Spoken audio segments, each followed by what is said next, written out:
OpenAI, the company behind ChatGPT, has just launched their own version of N8N, AgentKit. It's a new low-code platform that allows people to build their own workflows. And the question everyone is asking is whether or not it makes N8N obsolete. So let's find out. This is the official release OpenAI did a few days back to introduce AgentKit.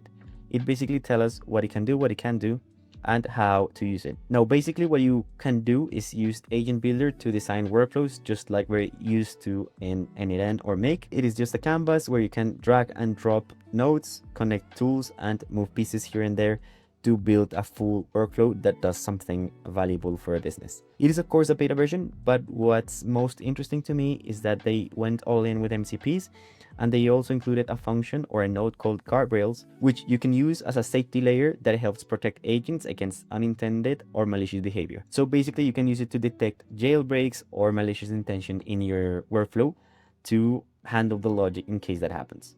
So here we are in Agent Builder. This is the main dashboard. And as you can see, they have a few templates right here where you can use to start with something. So in this case, if you wanna, I don't know, create a customer service agent that resolves customer queries with custom policies for your business, you can start with this template and you have a very good idea on how to create your own. But in this case, what I'm gonna do is just create a new one. And I'm gonna start off by explaining each and every one of their nodes to see what this AgentKit allows us to do. So the first one is this node called Agent. This is just basically a LLM step, the classic LLM node that you would use to call a model and make it do something and prompt it depending on what you want it to do. Right here on the right side of your screen, you can see you can name it differently, you can include the instructions, the prompting, and then also modify the different settings for a better output. So they allow us to basically pick the model, any OpenAI model right here available. Of course, we can pick any other models that are not from OpenAI, but okay, it's fine, I guess. Now, regarding tools, you can allow it to access an MCP server to do a certain thing in another platform. You can do a file search, so basically just add a knowledge base. So when you go to file search, it allows you to upload your own documents for the agent to be trained on your data, or select the vector store that you have previously created in OpenAI as well. You can also allow it to do web search, just like ChatGPT, or interpret code, or you can write your own functions and custom functions. Then this end node is just to signal the end of the entire workflow, and you can also set the output that you expect. Nothing new here.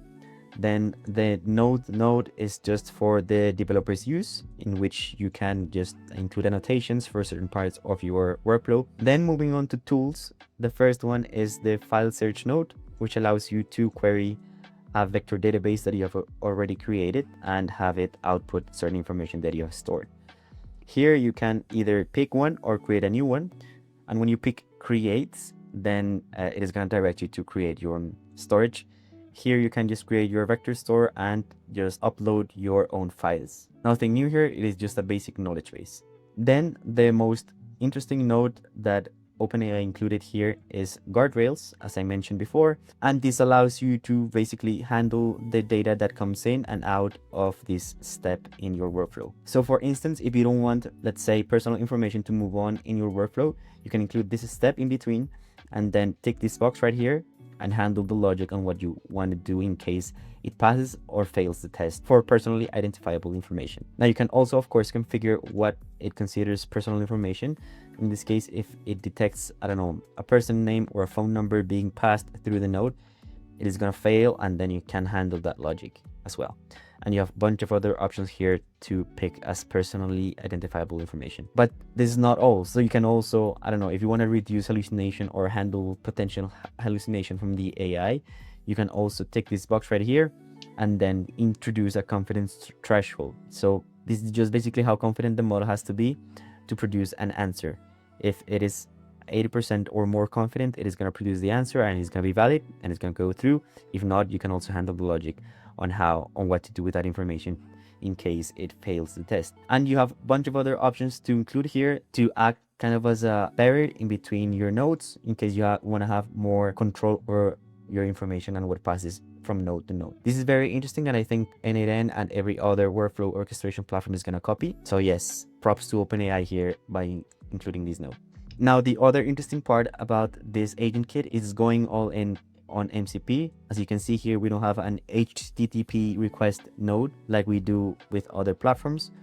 but the way to connect with other platforms or integrate our own, I don't know, CRMs or platforms of our choice to our workflow is through MCP and only MCP. So if we drag and drop the MCP node, you can add the MCP servers that are native here in AgentKit. So for instance, you can give your agent access to Gmail, to your own email, to your calendar, and other platforms right here. Of course, this is a beta, and we have a bunch of other options like we do with N8N, that we have thousands of native integrations. So these are the native ones up to date, but you can also add your own MCP server and connect it to your own platform by including your MCP server right here. Then, of course, we have the logic nodes. So the if and else, this is just the basic conditional that you would include in every workflow. So if something happens, then do this. If the other option happens, then do that. And here you can just create a conditional. Something interesting is that you have to use common expression language, and if you want to learn how to do it, you can of course read this documentation right here, and you can also create other conditionals for the same node. Then we have the while, and this is basically just to loop over some items that you have. So basically to iterate over some items and do something on repeat until some condition is met. And you can also set the expression that has to be met in order for it to go out of the while or the loop. And again, you have to use common expression language for this node as well. And finally, regarding the logic nodes, we have the user approval node, which allows a human to be on the loop and to receive and approve or reject the request. In some use cases, maybe you want a manager or a user in particular to approve or reject the output of the workflow. So in case it approves the output, then it is gonna do something else, and in case it rejects, you can also handle that logic as well in your workflow. And finally, regarding data transformation or handling, or what they label as data, we have the transform node, which you can use to just transform an input to a different type of output.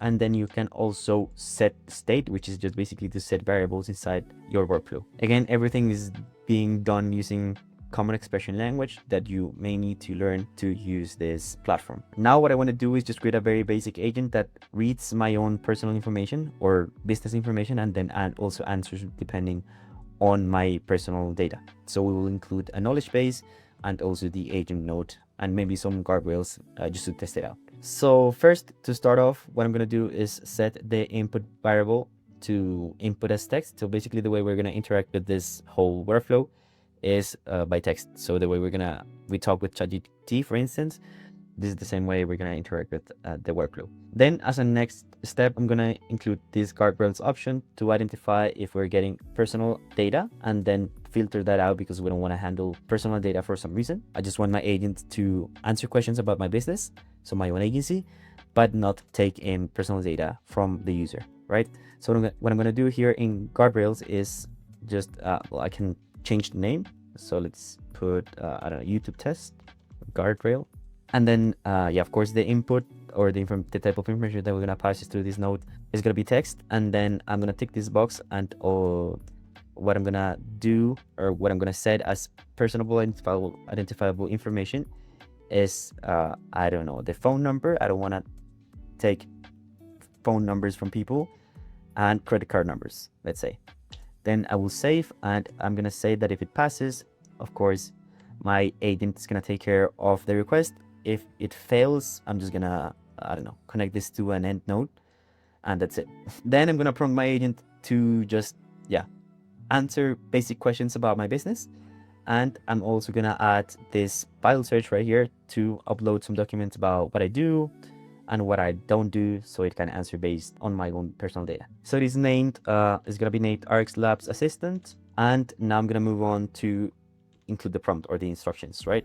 Okay, so I just instructed ChatGPT to give me a prompt, and basically the prompt, the way this agent is going to act is it is going to act as a chat assistant trained with my own data, and its purpose is to assist users by providing accurate and helpful responses based on my own information, and that's it. Of course, if you would want to use this in production, you would need to test this prompt out. In this case, what I'm going to do is just use this as the instruction for the model. And then I also included with this plus button right here the other prompt message, and I inputted the previews or the user input that we're going to get from our start node right here. I don't know if I have to use this one, or the one that passed the safety test. I think we're gonna have to use this one as the user input. So I'm gonna leave it at that. Now the next thing I'm gonna do is include the tool, so the file search. And what I'm gonna do is just pick this one and upload a PDF that contains all my services, what I do, what I don't do, for it to be able to be trained on my own data. So I just took the information from my own website and put it through ChatGPT and created a PDF that I'm gonna upload now to my agent. And here we have it. Now I'm gonna just pick the right PDF, then attach, and that's it for this agent node. I think this is it. In case I just want to change the output format, I would just change to JSON or widget, which I don't specifically know what it refers to. But yeah, the main ones are text or JSON. In case you want more structured data, you would pick JSON, but in this case, I think I'm gonna leave it at text. And that's it. So the next thing I'm gonna do is just end the workflow right there. I think this is it. I'm gonna test it out and see if it works. If not, we would have to modify it. Okay, so I, as a user, asked, hello, what is RX Labs? It seems like it passed the safety test, and now it is reasoning, searching the files specifically, and then delivering the full result based on what I inputted, right? So it is gonna say, of course, RX Labs offers this, common use cases, etc. Now let's try to input some personal information to see it's gonna handle that correctly. So let's say, okay, so my input was my credit card is whichever, can RX Labs take it? And it identified that I inputted some personal information. It failed the safety test, and well, as my fail route right here was just to end the workflow, it is just not gonna produce any answer. Of course, you would do something different, but in this case, it seems like it detected it correctly. So yeah, very interesting the way this guardrail node works, and it is definitely gonna be of use here. Something very interesting when you test this out is that it outlines the specific step-by-step that is taking here in the workflow. So for instance, for the first input, it highlighted that it went through the test, then that it passed, and then it moved on to the RX Labs Assistant node. It searched for the files for these specific inputs, and then it did the reasoning and produced the output. This is very interesting to see or to debug your own workflow. So yeah, I'm very happy with it. So this was basically the demo or the test that I wanted to do on AgentKit. It seems like a very nice start because of course this is a beta, as I mentioned before, and this is just gonna get better as time passes. So I'm very excited for what is to come and how the different other orchestration platforms like n8n Make are gonna respond to this that OpenAI launched. Of course, they're gonna set the pace and improve their own platforms. I don't think this is gonna replace n8n whatsoever, because n8n already has its user base. It has more than 1,000 integrations already native in the platform, and their community is very strong. Mostly the people that used n8n are technical users that know their way around code, and they also love the flexibility that n8n allows them. So it is gonna be very hard for OpenAI to completely replace, as some people say, n8n or other platforms that allow people to integrate things. But of course, this is a very good start, very interesting product that I would definitely be testing out to see if it works for some of my use cases. And that's it.